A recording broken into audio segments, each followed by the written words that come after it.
Hello my fellow witches, sorcerers, and other magical practitioners. My name is Aiden, and today we're going to be doing what I'm going to be calling a mid-morning ramble.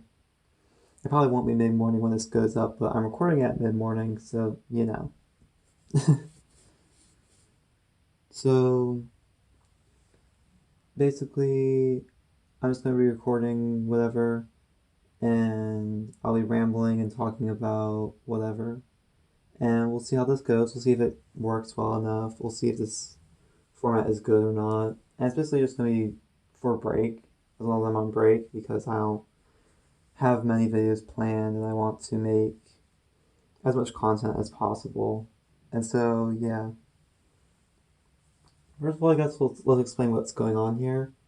So, right here is a road opener spell that I did this morning. So that's pretty cool. It's an orange candle. We got my homemade road opener oil, holy water, holy anointing oil, and this road opener candle. And I did this spell really early in the morning, which is not fun, but you know, dedication to the craft, am I right? So that's going to be going for as long as it burns, and that should hopefully help with some things. Yeah.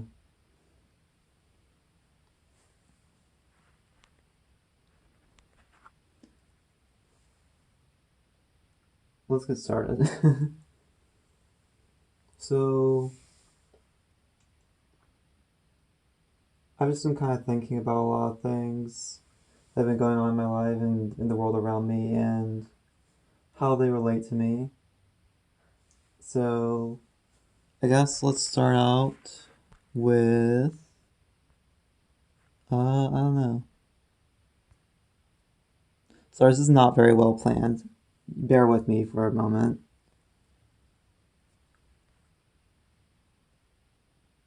Let's talk about the nature of magic, I guess.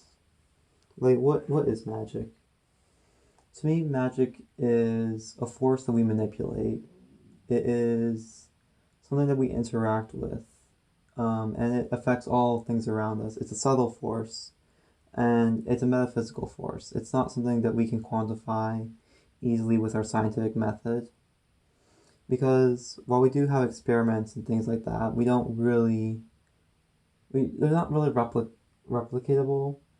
Like, we have spells that work and we know how they work, and we have correspondences and everything like that. But magic itself is really hard to quantify because there's so many layers to it and so many different levels to it that really going into like what it is really hard because many people can argue for what it is. Honestly, I used to think a ton of different things about magic, like magic actually being its own entity of its own free will. That was an interesting time. But for right now, I think that magic is a force that we can manipulate and control that gives us power over the material world, like Malkuth. We draw powers from higher realms down into our own physical world, which is why things like in Solomonic magic, it's about getting closer to divinity through purification. Purification is a really big thing in magic that I think is really underestimated. I feel like a lot of people don't really think about purification that much. They're like, okay, let's just go right into it, go right for it whenever we want. I do a lot of purification before my magic. I do a lot of cleansing. I think it's important that both spiritually and physically we are cleansed. In fact, I'm going to be doing a video eventually, soonish, whenever I get around to it, on spiritual cleansing.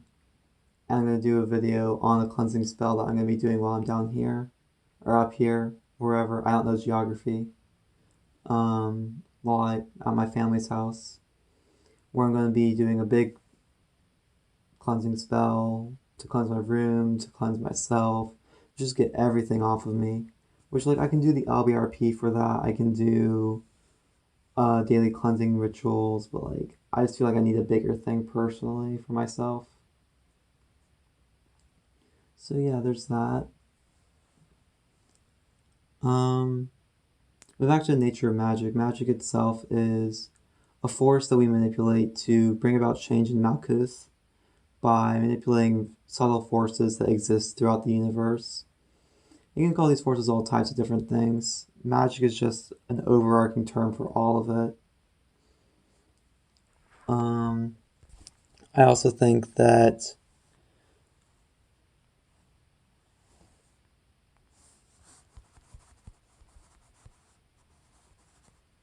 I don't know how to word this. I really don't know how to word this, but I think that magic is something that everyone can do, I guess, but not something that everyone consciously can do. I don't know what I'm saying. I guess like what I'm getting at is that magic is something that we're all born with the capability to do. But whether someone actually utilizes it is dependent upon themselves.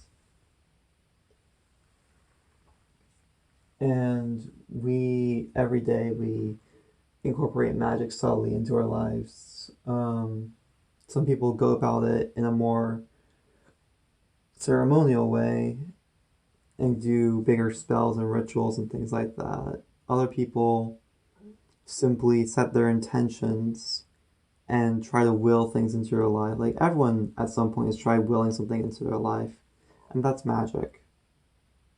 That inherently is magic. No matter how big of a spell it was, no matter how small of a intention it was magic. Everything we do is magic inherently. Every action is magic. And I think that we all need to understand that magic is not something that is limited to inside the ritual space. It's something we can do every single day, whether we think about it or not. Crowley wrote a lot about this actually. He would write about how magic is causing change to occur in accordance with your will or something like that, which is something that everyone does. Um, and that's also why intention isn't everything. Will is everything. Will, truth, and love are like the three most important concepts so far in my belief. They're sort of like the holy trinity of magic in a way. Will, truth, and love are all essential to manifesting everything into reality. Will is like the active force. Love is the reason, the comprehension.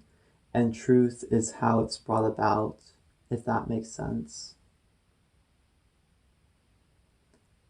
They're very abstract concepts, but I think that we can make them more real to us if we really meditate on each aspect.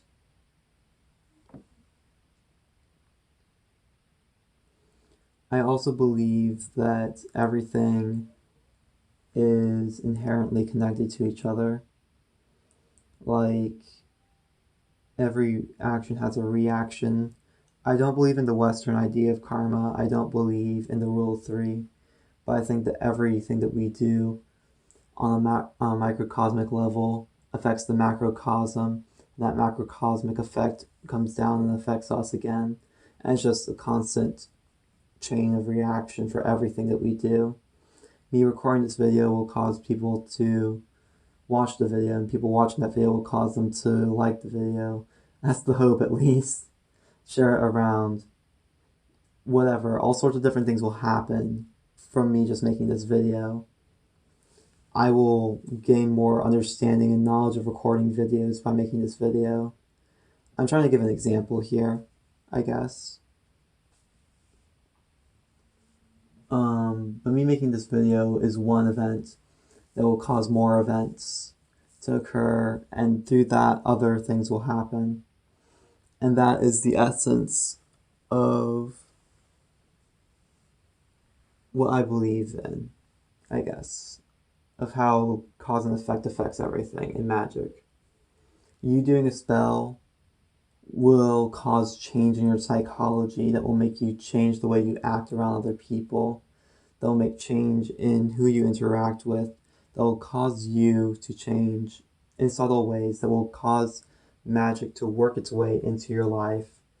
That will be able to make you more proficient in whatever you are doing that spell for. Let's say for this road opener, I'm now more open-minded to things coming in. I have all these ideas about what roads are coming towards me.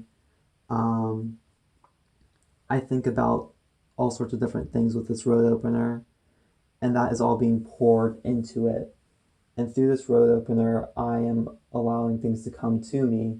I'm opening my mind up to the idea of new things are coming my way. I know this for a fact. I know for a fact that things are coming my way because I believe that. That's why I'm doing magic. That's why I'm doing this spell. Because I believe that things are going to happen when I do it, and things are going to change when I do it. And I also believe that everything good is going to come to me, and it's going to cut away all bad things. That's what I believe. Only good roads will be open for me, because that is what I willed into this, or what I put my attention into this, and I'm willing it to happen through the spell. The spell itself has no power, if that makes sense. Like, the spell is just the vehicle for you to bring change into the world. The spell is your action being sent out into the universe, into the macrocosm, to bring ripples into that. They'll bring it back to you in the microcosm. I don't think that the spell itself has all the power. I think that I have all the power in myself to bring change from the microcosm into the macrocosm back down into the microcosm. This spell is sending things up, and then it's going to bring things back down for me. That is my belief. Is sending things outwards and then bringing things back inwards with my will. That is how I understand magic, basically. I know there's all sorts of entities that come into play and how all that works, which is super complicated. And I honestly don't like how complicated magic is. That's like I used to love complex magic systems for fantasy writing, but when it gets into real life, it's kind of like, oh boy, there's a lot. And it all makes sense. You should know why you're doing something and how it works for you. Because if you don't know how something works, then how can you actively make it work, you know? You dig?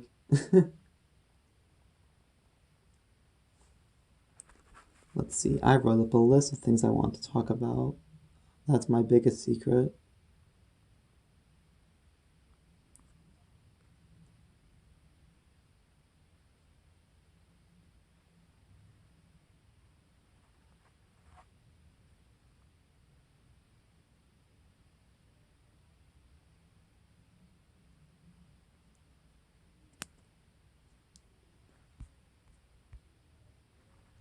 Let's talk about ceremonial magic for a second versus folk magic. For those of you who don't know, traditionally there are two types of magic: ceremonial, folk magic, high, low, whatever you want to call it. Though in reality they're not really that different. And in reality they're not very separate. And you can bring them both together in rituals and spells and whatever workings you do.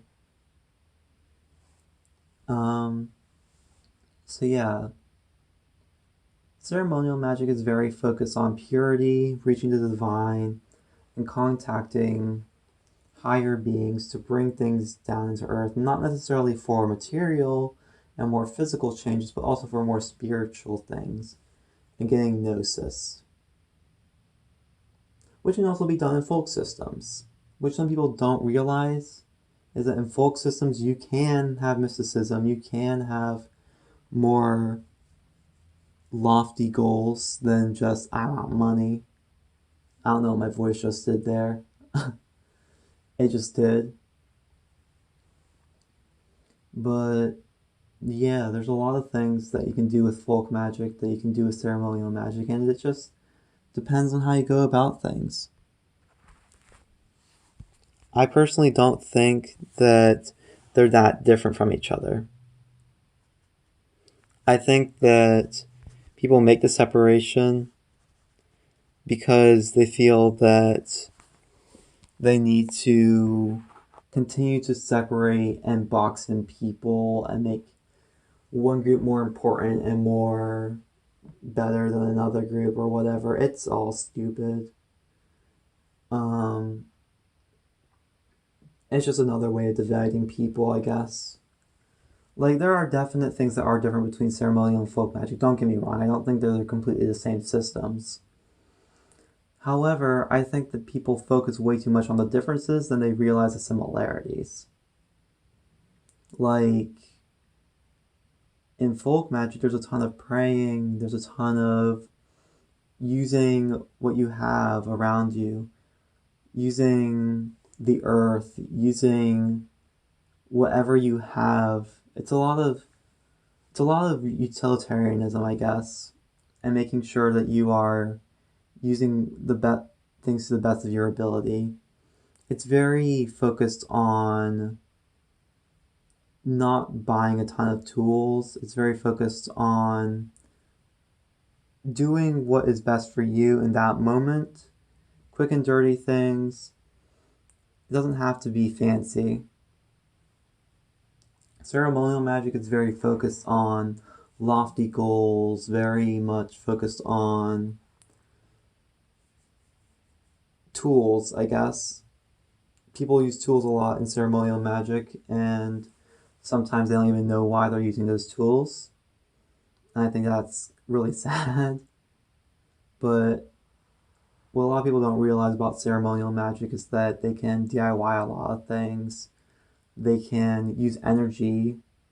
And that's very controversial, whether you can use energy systems or not in ceremonial magic. Um, I think you can.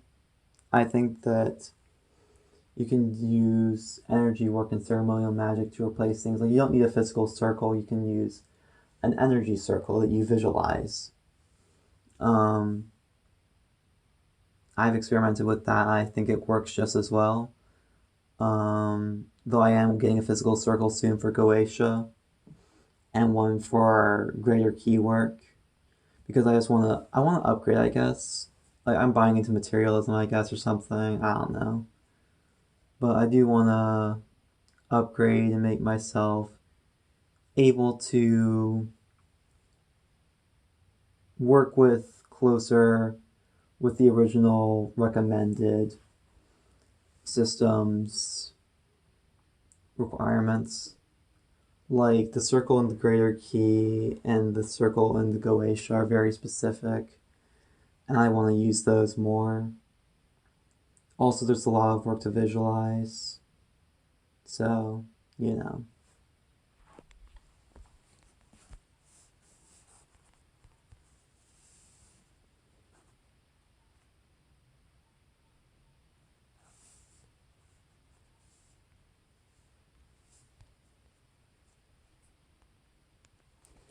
I think it's also important for us to realize that just because one practice is focused more, has a traditional focus on mysticism, does not mean that it is better than another.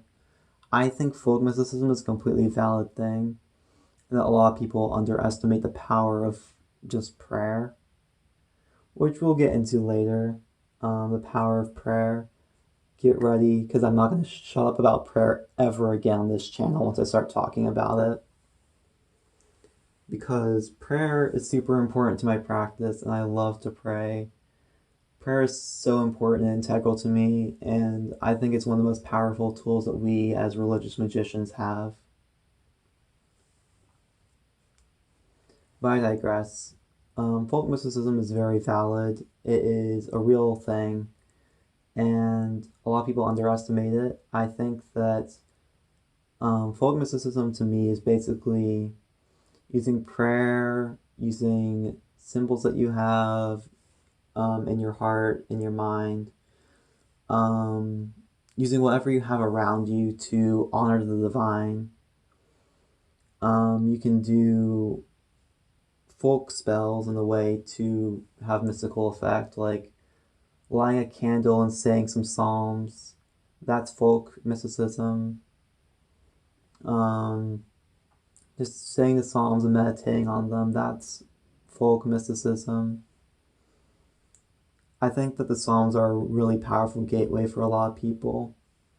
Um, I mean, a lot of mysticism is heavily dominated by Christian thought, which I don't know how I feel about that. I feel like we should revive more old pagan thought, but I think that, to me personally, Christianity and Christian spirits are vehicles to the divine, because I believe the divine is much older, much more grand than what we conceptualize as the Christian God. I think it's something far greater than that, and I think that it's something that we can't fully comprehend and interact with, but it's something that is very important to everything on Earth.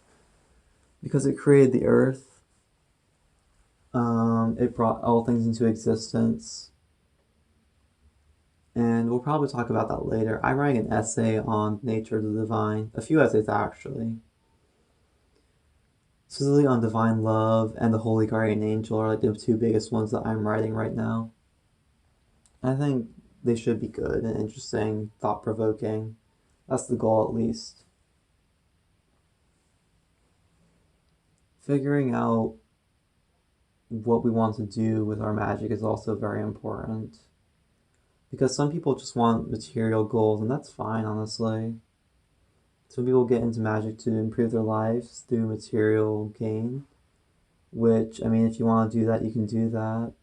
But I feel like you still grow spiritually with that. It's not all about materialism all the time. I think a lot of people forget that materialism doesn't equal bad.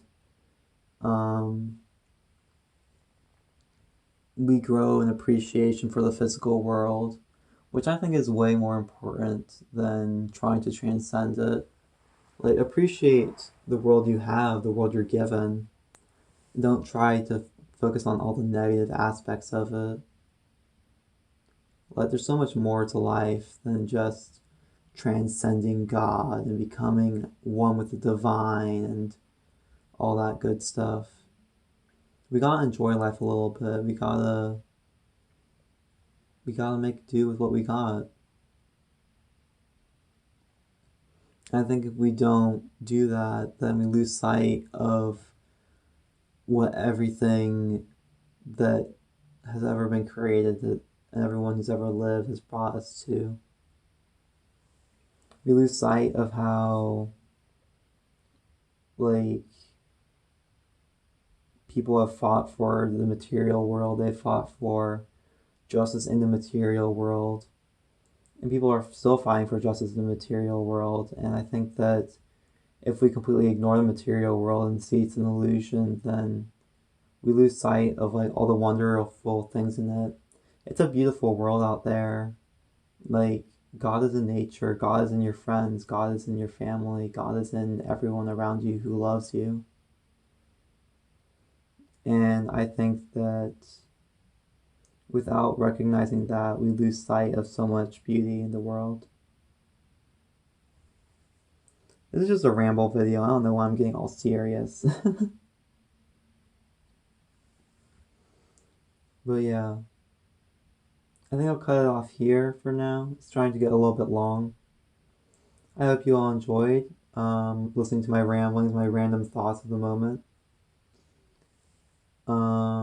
Stay tuned for more content, and I'll see you all later. Goodbye.